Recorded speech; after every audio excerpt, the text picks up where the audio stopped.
तमाम हमारे साथी, क्रांतिकारी साथी जो उस साइड बैठे हैं, इस साइड बैठे हैं, सभी का सबसे पहले स्वागत करता हूं और सभी को जय भीम, जय मूल निवासी, जय संविधान, जय भारत बोलता हूं। आज हम लोग संविधान दिवस के रूप को मनाने के अवसर पर बैठे हैं। वैसे तो मनाने की जरूरत नहीं है, संविधान हमारे साथ 365 दिन है और जब से मैं जन्म लिया हूँ हम लोग और जब तक जिंदा रहेंगे शायद तब तक रहे, उस पर डाउट है, लेकिन जन्म लिया है तब से संविधान है हमारे साथ और इसे मनाने की कोई जरूरत नहीं है। और आजकल तो मतलब एक अलग ही परिचर्चा निकली है, हाल फिलहाल तो मतलब ये बात आई कि मतलब संविधान बाबा साहब ने BN राव ने लिखा है। तो मैं उस पे व्यक्ति ने मुझसे बड़ा डिस्कशन किया, वो भी प्रोफेसर ही था। तो मैंने कहा कि आप बताइए, इस देश में अगर कोई भी चीज शुरू किया जाता है, नया काम, तो किस शब्द से किया जाता है? चाहे वो कार्ड हो, चाहे कुछ हो, चाहे कहीं हो, तो उसमें कुछ भगवानों के नाम लेकर चालू किए जाते हैं। लेकिन संविधान जब भी लिखा गया, इसमें जो शुरुआत होती है हम भारत के लोग से होती है, यानी हमारे लिए लिखा गया है।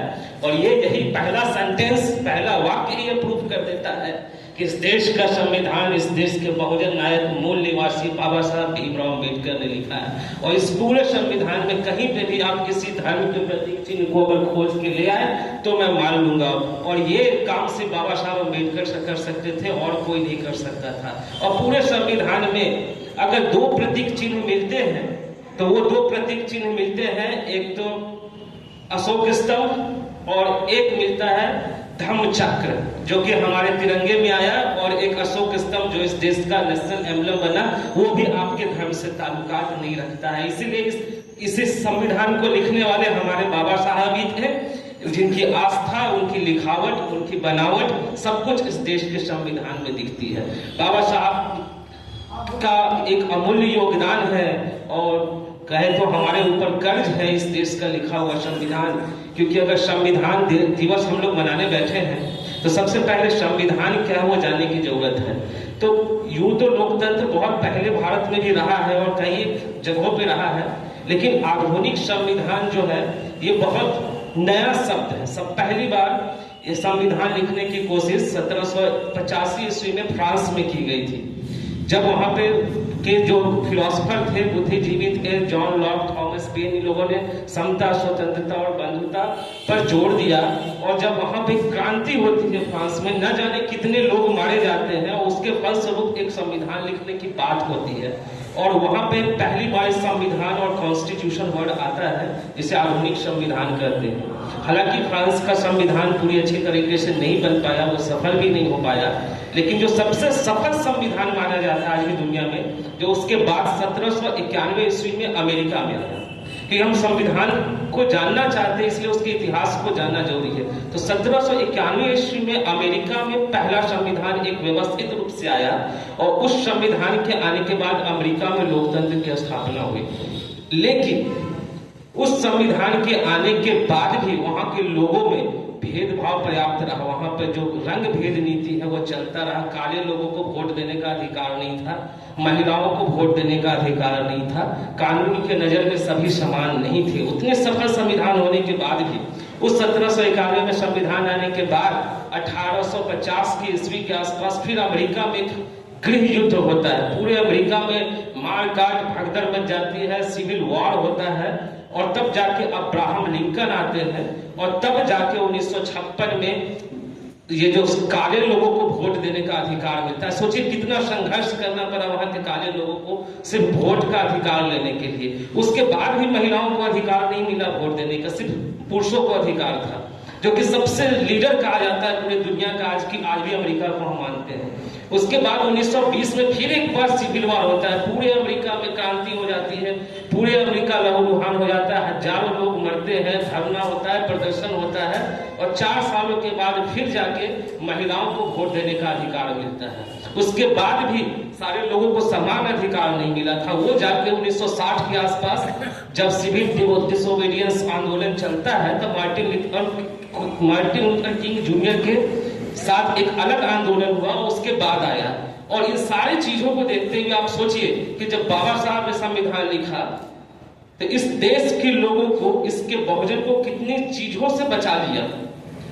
पहली बार ही जो संविधान 1947 में लिखा गया उसमें सभी लोगों को समान अधिकार दिए गए, चाहे महिला हो या पुरुष हो, सबको वोटिंग का अधिकार दिया गया, चाहे वो किसी भी वर्ण से बिलोंग करता हो, किसी भी धर्म से बिलोंग करता हो, किसी भी जाति से बिलोंग करता हो, सबको बराबर अधिकार दिया गया।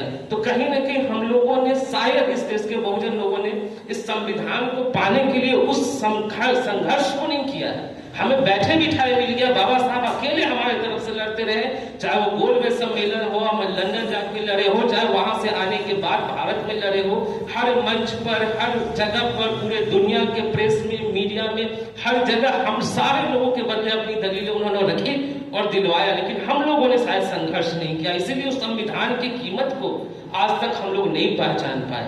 आज भी हम खोते जा रहे हैं, हमारे पैरों के नीचे से जमीन खिसकती जा रही है और शायद आज भी हमें एहसास नहीं हो रहा है। तो ये सारी बातें हैं, मतलब ये चीजें जानने की जरूरत है कि संविधान में हमें डायरेक्टली क्या मिल गया। लेकिन एक अमेरिका के संविधान में अगर आज सक्सेसफुल हुआ तो उसके पीछे आप देखेंगे 3 गृह युद्ध हुए। लोगों ने, वहां के लोगों ने अपने अधिकार के लिए लड़ा है, इसका मतलब बलिदान दिया है, कुर्बानी दी है संविधान आने के बाद भी। उसके विपरीत आज तक हम लोग एक साथ होकर कभी उस तरीके से कभी लड़े नहीं इस देश में संविधान के लिए। अन्यथा हम में इतनी ताकत है कि हम चाहे तो एक दिन में सरकार को झुका सकते हैं। हमने देखा है 2 अप्रैल 2018 को हमने सिर्फ 4 घंटे में इस देश की सत्ता को झुका दिया था। हमारी ताकत ये है, लेकिन सही ढंग से हम एक साथ एकजुट होकर लड़े तो पहले सही। कैसे हमारे झुका लेगा? हमारे नेता बिक सकते हैं, कहते हैं कि हमारे दलितों के नेता सबको उठा लेते हैं, वो होते ही ऐसे हैं। एक बसहा गाय बैल होता है, आप लोग जानते होंगे, गांव देहात में होता है बसहा बैल, यानी नॉर्मल गाय या बैल जो होता है उसके 4 पैर होते हैं, 2 सींग होते हैं, 1 पूंछ होते हैं। किसी किसी बैल का देखिएगा कि 5 पैर हो जाता है या कुछ अजीब टाइप से उसकी संरचना हो जाती है, तो उसको बसहा बैल बोलते हैं। तो उसको ब्राह्मण लोग उठा लेते हैं और लेके घुमाते रहते हैं दिन भर, और उसको देख के उसको सिंदूर टीका चंदन लगा के दिन भर पैसा वसूलते रहते हैं। तो ये हमारे आज के जो दलित नेता है, बिकाऊ नेता, वो बसहा बैल है, उनको लेके घुमाया जा रहा है और हमारे लोगों को ठगा जा रहा है। लेकिन वो बसहा बैल है, हमारा बैल नहीं है, वो सही बैल नहीं है, वो बसहा बैल है, तो लोगों को भी पहचान नहीं।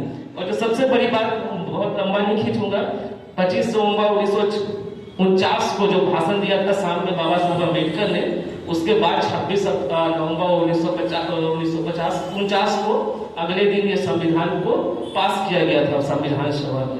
तो उस भाषण में उन्होंने बहुत सारी बातें कही थी, वो शायद आज भी मैं तो चाहता हूँ कि वो कोर्स में हो, सिलेबस में हो, हर बच्चे को पढ़ाया जाए, चाहे वो किसी भी कोर्स का हो, MBA कर रहा हो, मेडिकल कर रहा हो, इंजीनियरिंग कर रहा हो, आर्ट्स कर रहा हो। लेकिन अब तो दिशा ही बदलती जा रही है। अब NAP नया एक सिरूफा आ गया है, उसको देखेंगे तो बच्चे को किसी काबिल ही नहीं छोड़ेगा कि वो किसी एक चीज में अपनी निपुणता हासिल कर सके। तो उस भाषण में उन्होंने 3 चीजें बोली थी कि हमें नहीं करना चाहिए, जो आज भी मैं हमेशा बोलता हूँ कि बाबा साहब ने पूरे भाषण के अलावा आखिरी समय में, मतलब भाषण के 40 मिनट का भाषण है, उसमें 30 मिनट के बाद जब वो सब चीजों को समराइज कर रहे थे, निष्कर्ष तक वो पहुंच रहे थे, तब उन्होंने कहा था कि अभी तक तो हम लोग यहाँ तक खींच के ले आए, आगे संविधान इस देश के लोग कैसे चलाते हैं वो तो देखना बाकी है। और उन्हें भी शंका थी, हालांकि उस पर कहीं बाद में बात करेंगे, लेकिन उन्होंने कहा था कि इस देश में संविधान चल सकता है, आगे बढ़ सकता है, यदि 3 मूलभूत चीजों का लोग ध्यान रखें और इस देश के बहुजन लोग इस चीज को आगे रखें, तो ये देश का संविधान चलता रहेगा और आगे बढ़ता रहेगा। तो उन्होंने 3 शिक्षा दी थी, बेसिकली 3 लेसन दिए थे। पहला कि कभी भी हमें अपने रास्ते के लिए, अपने हक को हासिल करने के लिए हिंसा का सहारा नहीं लेना है, हिंसा या अस्त्र शस्त्र का सहारा नहीं लेना है। इससे आप मारे जाओगे, आपको उल्टा टारगेट कर लिया जाएगा इस देश के बहुजन लोगों को। होता ही, हमारे बहुत सारे साथियों ने वामपंथी आंदोलन के तहत न जाने कितनी लड़ाई आता रही, कुर्बानियां दी। हाल फिलहाल में कॉमरेड हिरमा भी चले गए हमारे बीच से, तो कितनी दी, लेकिन उन लोगों को टारगेट करके मार दिया गया। हम भी उनके सपोर्ट में कुछ नहीं बोल पाते खुले जगहों पर, और अगर कुछ बोलेंगे तो हम पे भी निशाना लगा दिया जाएगा। तो समय वही है। लेकिन उन्हें किसी तरीके से अगर आप अस्त्र और शस्त्र उठाओगे तो किसी न किसी तरीके से आपको आइसोलेट वो कर देगा। तो इसलिए बाबा साहब ने कहा था कभी भी अस्त्र और शस्त्र नहीं उठाना है, हमेशा संवैधानिक तरीके से ही अपने मांगों को रखना है और उसमें बहुत ताकत है, आप ले सकते हो। ये पहली शिक्षा थी बाबा साहब की। दूसरी शिक्षा ये थी कि इस देश में एक परंपरा रही गुरुओं की, बाबाओं की और बड़े विभूति बनाने की, महान बनाने की किसी को भी। और महान तो प्रोजेक्ट किया जाता है, बनता तो है नहीं इस देश में, क्योंकि सारे संसाधन उसके पास है, किसी को चाहे तो महान बना दे। तो इस देश में एक परंपरा रही है महान बनाने की लोगों को, और बाबा बनाने की और गुरु बनाने की। तो कभी उसके सामने सर झुकना नहीं, चाहे वो कितना भी महान व्यक्ति क्यों ना हो, उसके सामने सरेंडर नहीं करना है, हमेशा सवाल पूछना है, चाहे वो हमारा लोग ही क्यों ना आए, अपने में से ही कोई महान क्यों न बन जाए, लेकिन उसके सामने भी अन्य भक्त नहीं बनना है, उनसे भी सवाल पूछना है और जो चीज लगे सही है वही आगे बढ़ना है, जहां लगे आपको गलत है आगे नहीं बढ़ना है। यानी किसी को महान नहीं बनाना है, चाहे वो मैं ही क्यों ना हो, बाबा साहब ने कहा था, उसे महान नहीं बनाना, आप उसको परखिए। और तीसरा ये कहा था कि इस देश में आज के देश में संविधान लागू होने के समय तक इस देश में हम लोगों ने राजनीतिक स्वतंत्रता हासिल कर ली है, सिर्फ राजनीतिक स्वतंत्रता, जो अभी भी हम लोग वहीं तक अटके हुए हैं। लेकिन सामाजिक स्वतंत्रता और आर्थिक स्वतंत्रता इस देश में अभी नहीं आई है और न जाने इसे आने में कितने दिन तक लगेंगे। तो मैं अपने अनुयायियों को, मैं अपने फॉलोवर को, जो भी हमारे साथी हैं जो भविष्य में होंगे, सबके लिए टास्क छोड़ के जा रहा हूं कि आप इस चीज के लिए सदैव लड़ते रहना और इसके लिए अग्रसर रहना। यानी कि मतलब सम्मिलित रूप से स्वतंत्रता तभी हासिल होगी जब आर्थिक स्वतंत्रता, सामाजिक स्वतंत्रता और राजनीतिक स्वतंत्रता तीनों आएंगे, अन्यथा हम पिछड़ते ही जाएंगे किसी न किसी तरीके से।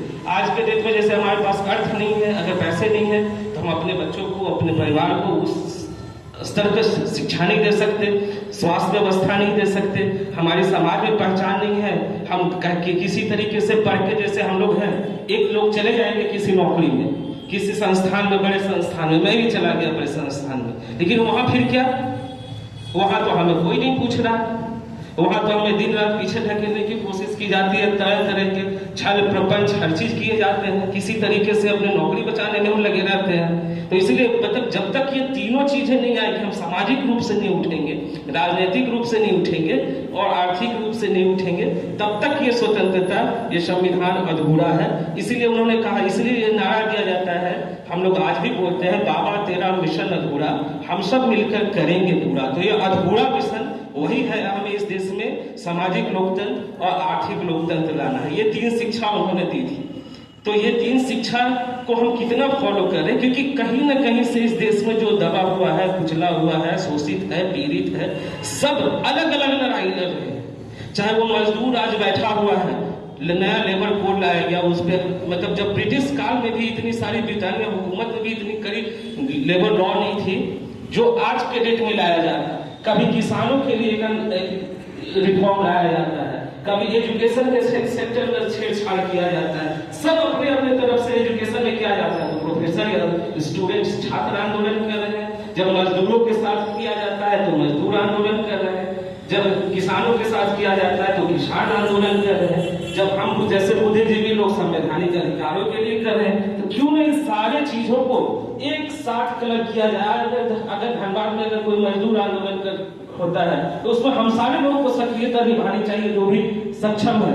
अगर संवैधानिक की बात होती है, वहाँ मजदूरों को आनी चाहिए, किसानों को आनी चाहिए। जब तक हम लोग एक साथ नहीं होकर संघर्ष करेंगे तब तक बदलाव नहीं आएगा। तो ये मैं मानता हूँ कि हमारा अगला जो मिशन होना चाहिए कि हम तमाम आंदोलनों को एक साथ जोड़ें, क्योंकि जो भी ताकत है हमारी, जो भी लोग हैं, बच्चे खुचे जो भी हैं, हम इसे मिला करके ही आगे बढ़ सकते हैं। और इसी के साथ मैं बातों को समाप्त करना चाहता हूँ। जय संविधान, जय भीम, जय भारत। धन्यवाद।